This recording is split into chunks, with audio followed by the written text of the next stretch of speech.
भारतीय बाजार से इस वक्त की सबसे बड़ी खबर आ रही है दोस्तों। सोने की चमक फीकी पड़ रही है या किसी बड़े तूफान के आने की आहट है।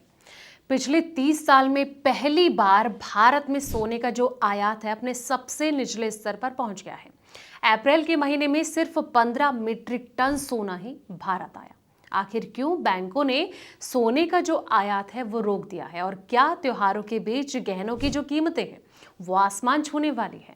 चलिए जानते हैं सभी कारणों के बारे में। नमस्कार, मैं हूं आपके साथ संध्या बिष्ट और आप देख रहे हैं द इकोनॉमिक टाइम्स इंडिया। दोस्तों, भारत का सोना आयात अप्रैल महीने में लगभग 30 साल के सबसे निचले स्तर पर पहुंच गया है।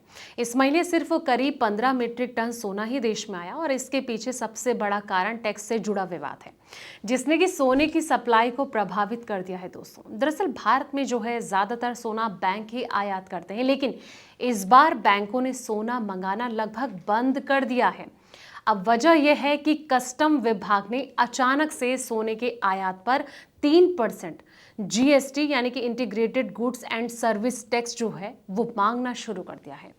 इंडस्ट्री से जुड़े विशेषज्ञों का ये कहना है कि साल 2017 में जब आईजीएसटी लागू हुआ था तब बैंकों को इस 3% टैक्स से छूट दी गई थी, लेकिन अब अचानक ये जो टैक्स है वो मांगा जा रहा है, जिससे कि बैंक असमंजस में है और उन्होंने सोने की जो खेप है वो कस्टम से क्लियर कराना रोक दिया है।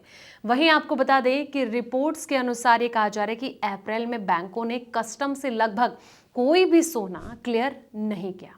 हालांकि थोड़ी बहुत मात्रा में इंडिया इंटरनेशनल बुलियन एक्सचेंज यानी कि आईआईबीएक्स के जरिए आई है, लेकिन वो बहुत कम है। अगर पिछले साल की तुलना अगर की जाए तो अप्रैल 2025 में भारत ने लगभग 35 टन सोना आयात किया था। वहीं 2025 से लेकर 26 वित्त वर्ष में हर महीने औसत 60 टन सोना आयात होता है, लेकिन ऐसे में इस बार जो है 15 टन का आंकड़ा बेहद कम है, और ये करीब 3 दशक का सबसे निचला स्तर है दोस्तों। हालांकि इस साल अप्रैल में अक्षय तृतीया जैसे जो बड़े त्योहार हैं वो भी शामिल थे, जो कि सोना खरीदारों के लिए बहुत शुभ माने जाते हैं, और इसके बावजूद सोने की जो मांग है इसके अनुसार सप्लाई नहीं हो पाई है।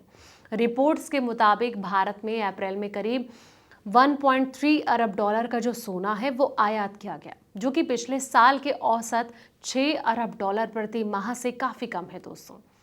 मुंबई में एक बुलियन डीलर ने बताया कि बैंकों ने अक्षय तृतीया को ध्यान में रखते हुए पहले से सोना जो है वो मंगाया था, लेकिन अब वो कस्टम और वॉल्ट में पड़ा हुआ है, और अनुमान ये जताया जा रहा है कि करीब 8 टन सोना अभी भी वॉल्ट में जमा है।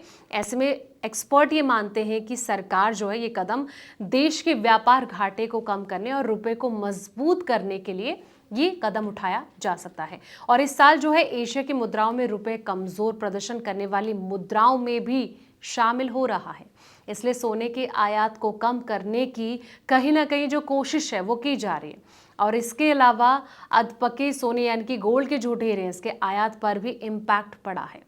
रिफाइंड कंपनियों को नए आयात यानी कि लाइसेंस मिलने में दिक्कतें हो रही हैं, जिससे कि उनका जो काम है वो काफ़ी ज़्यादा इम्पैक्ट इस पर पड़ रहा है।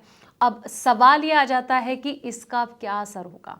हालांकि ज्वेलरी अब आईआईबीएक्स के जरिए सोना खरीदने की कोशिश कर रहे हैं, लेकिन वहां से मिलने वाली मात्रा जो है बहुत कम है, जिससे कि बाजार की जरूरत पूरी नहीं हो पा रही है।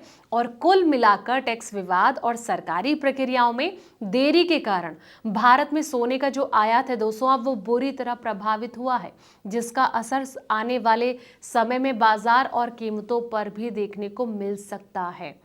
फिलहाल इस रिपोर्ट में इतना ही। ऐसे तमाम अपडेट्स के लिए आप देखते रहें द इकोनॉमिक टाइम्स इंडिया।